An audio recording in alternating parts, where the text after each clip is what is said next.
Good morning. We'll go ahead and call the meeting to order. Note that all board members are present with the exception of Council President Hudson, who is out of town and excused, and Larry Williams, who we may or may not see. But either way, we have a quorum, so we're going to go ahead and get started.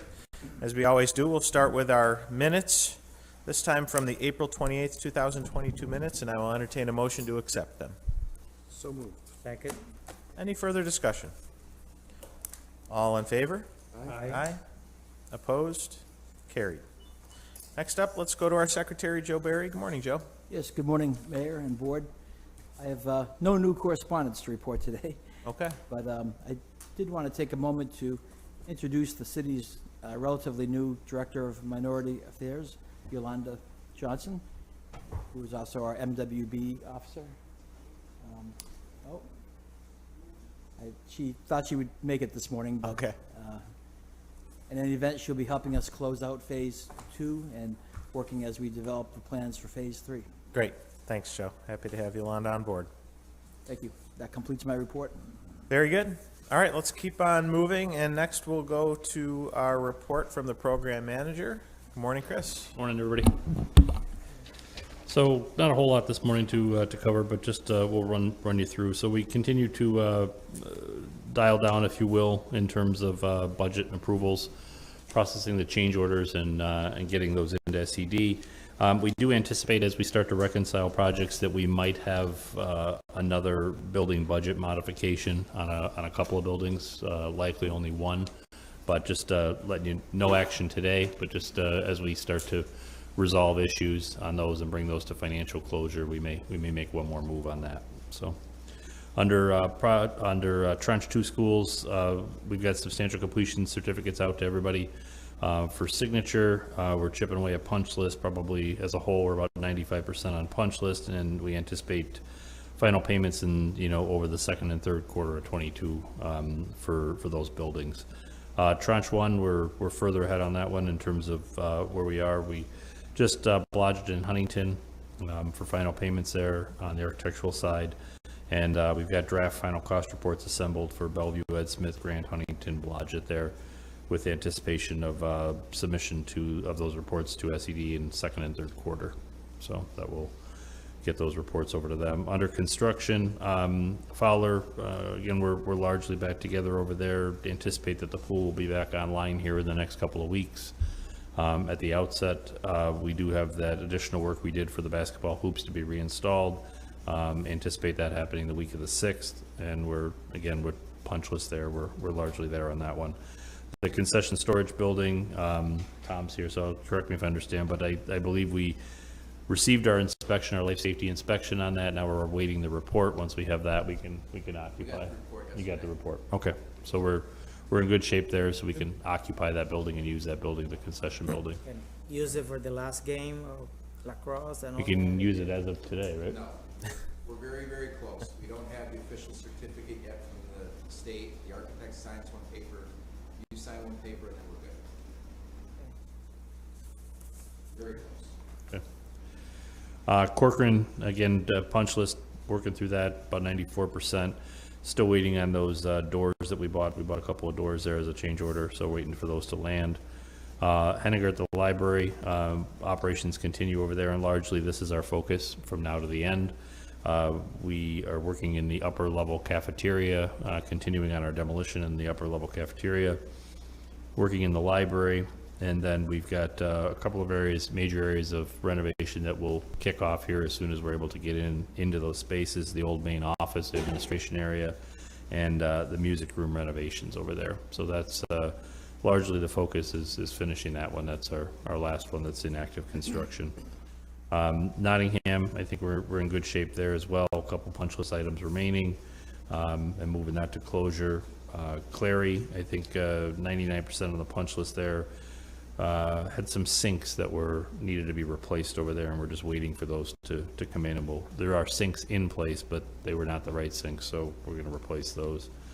And Elms, again, about 97% on the punch list, and working through resolving that at both at Elms and at Danforth as well.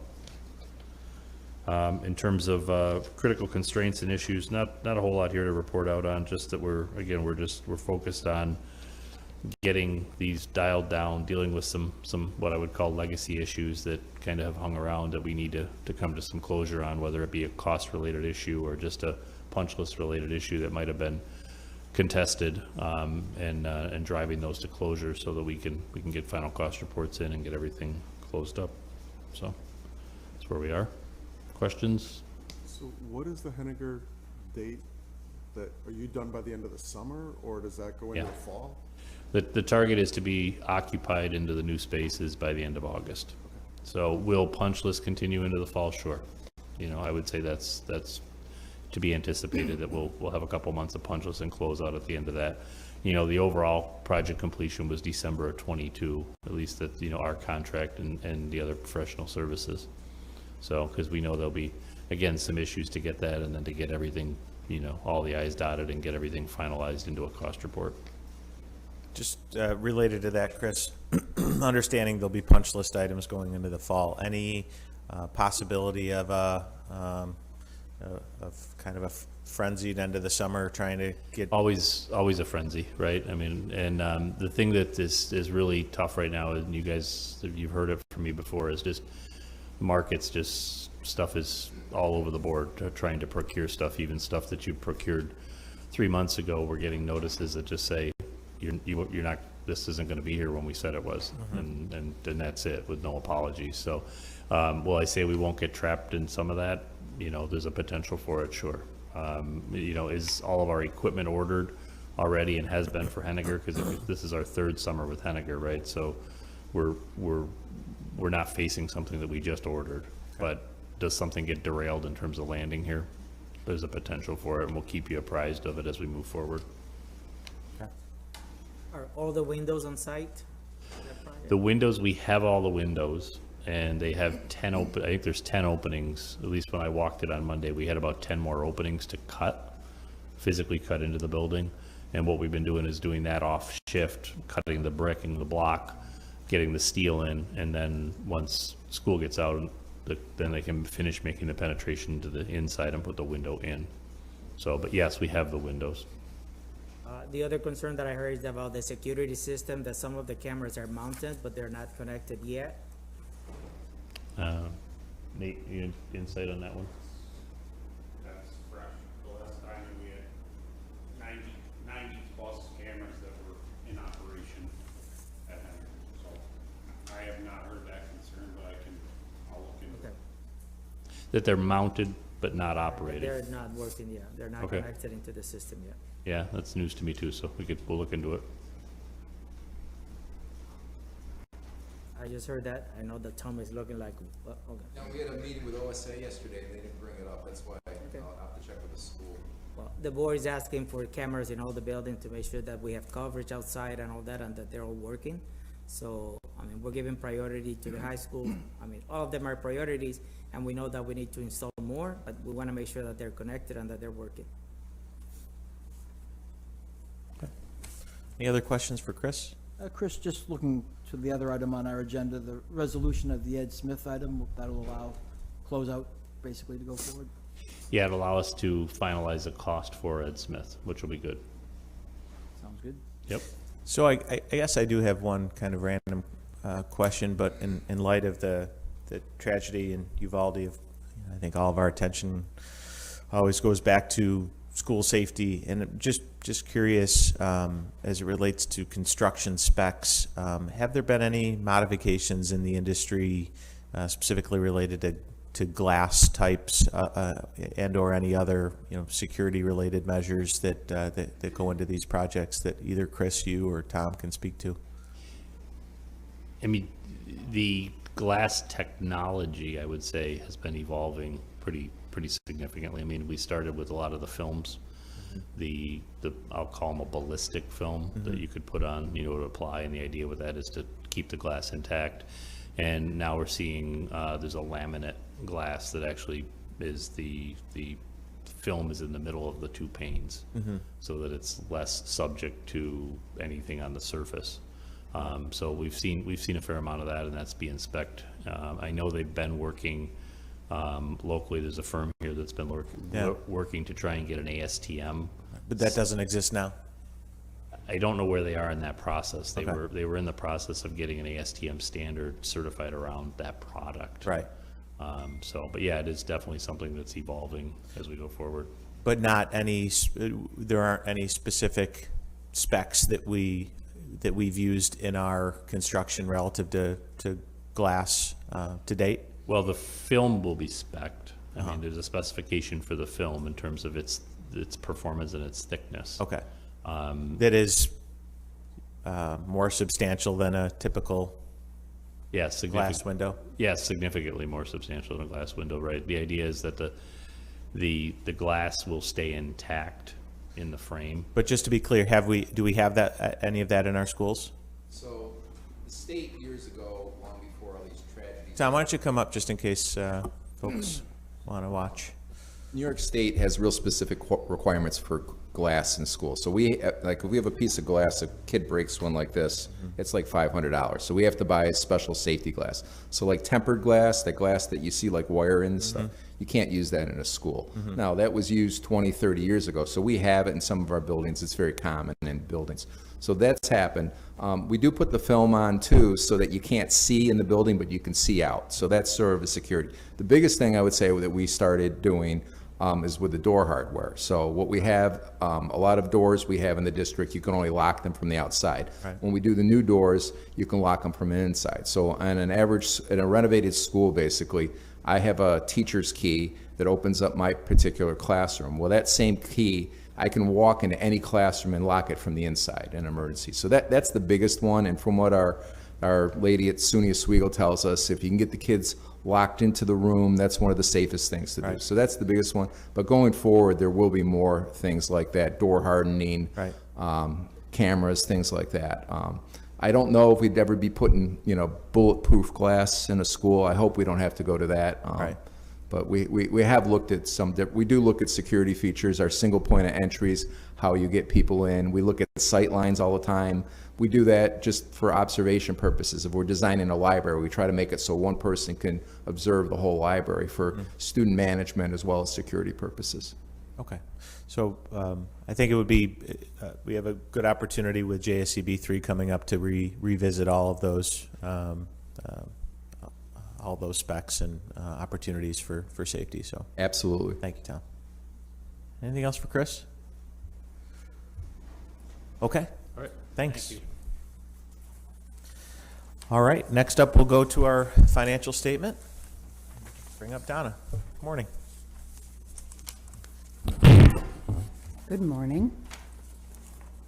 Okay, we have the elongated version of our financial statement this month. And because we're at the end of the quarter, we're at the end of March. So usually at the end of the quarter, we give the full statement.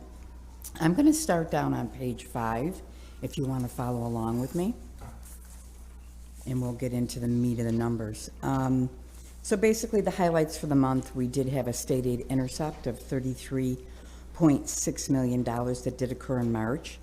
And that will be used for our debt service payments that will come due in May and November of this year. And we did have vendor payments that were approved and paid in March as well. So those are really only the two things that happened for the month of March. At the end of March, we did have a total of $51.9 million of Phase 1 and Phase 2 cash. And compared to the February statement, our cash did increase by $31 million, and that was due to the state aid intercept, along with the vendor payments of $1.6 million. So also included in at the top there, at the total assets, is our capital assets, totaling $375 million. And that represents all project activity up to 6/30/21. So we are coming to the end of, it's close, 6/30/22 is coming up. So those numbers will change because we're going to be closing out some projects before 6/30. So then down on the liabilities, we have the total liabilities is at the close of March is $374 million, and that does encompass our bonds payable, both current year and long term. So at the end of March, the unaudited total net position is $53 million. And I'm going to move on to page 6.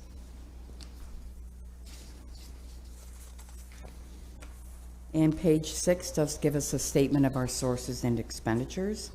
So our Phase 1 sources and expenditures include 1.5 million, and that was pass-through funding that happened back in November, which I did report before. We also had 361,000 that was received in federal subsidy, and $35 in investment earnings, all were reported in prior months. Also on Phase 1, we had an expenditure of 1.5 million in interest, and that was back in November for interest payment for debt service.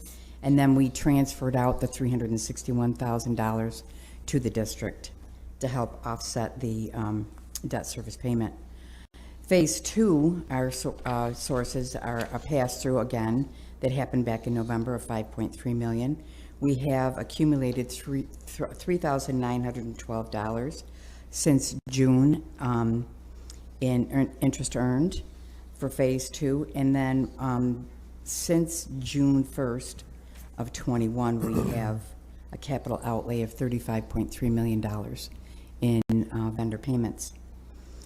So we also expended in November 5.4 million in interest for debt service, and that's it for that report. So let's move on to page 7, and that's our cash flow statement. And our cash flow statement does represent sources and disbursements on a cash basis that flow through all of our JSCB accounts. And it does reflect everything that's happened from July 1 to March 31st of 22. So we are showing that we're going to end up with about $18.8 million at the end of June 30 of this year. And I just want you to keep in mind that some of that is debt service that we're holding on to make, we're going to make a $6.5 million interest payment in November. So that's encompassed in that cash. So really, if you look at 18.8 minus the 6.5, that's really what we have left for project expenses. Okay? Mm-hmm. And then down on page 8, we have our revenue and expense from inception to date. This shows everything that's been spent on both Phase 1 and Phase 2, as well as the sources. So our inception to date sources for Phase 1 is 141.6. Obviously, that's not going to change. And the expenditures were 141.6. Phase 2, our sources were $292.2 million. And our expenditures to date are $273.9 million. And that concludes my report. I did include on page 9, I did include our little one-pager that I usually do on a monthly basis, just in case somebody wanted to use that as a reference point. And that concludes my report. So does anybody have questions? No? Okay, thank you. Thank you, Donna. All right. Looks like we have 2 resolutions on the agenda, so I'll ask Joe to walk us through them. Yes, thank you, Mayor. We have resolution number 7, which would be our monthly payments to the various contractors. A motion? So moved. Second. Any further discussion? All in favor? Aye. Opposed? Carried. And I'm pleased to present resolution number 8 to the board. It relates to the matter we discussed several months ago, the design issue at Ed Smith School relative to the fire alarm system. And thanks to the diligence of our outside counsel, Mr. Hughes, who's here today, we have obtained what we think is a fair and just settlement of the matter. Good. That would be $270,000. Okay. Do we have a motion on that? So move. Second. Any further discussion?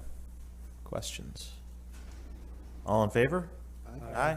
Opposed? Carried. That completes our resolutions for today. Okay. Couple things. One, Joe, at the beginning of the meeting, mentioned we have a new teammate heading up our MWBE efforts, Yolanda Johnson, who's over here now. So good morning, Yolanda. Nice to see you. We, of course, have our new interim superintendent in the house, Tony Davis. Tony, good to see you. Congratulations, condolences, whatever the case may be. Both begin with a C. Appreciate you taking one for the team. Thank you. And question for you, Mr. Superintendent, is this your last meeting, or do you have at least one more? One more in June. Okay, all right, so we'll save the tears it's canceled. for another month. Anything else? Motion to adjourn? Second. All in favor? Aye. Aye, opposed, carried. Thanks, everybody.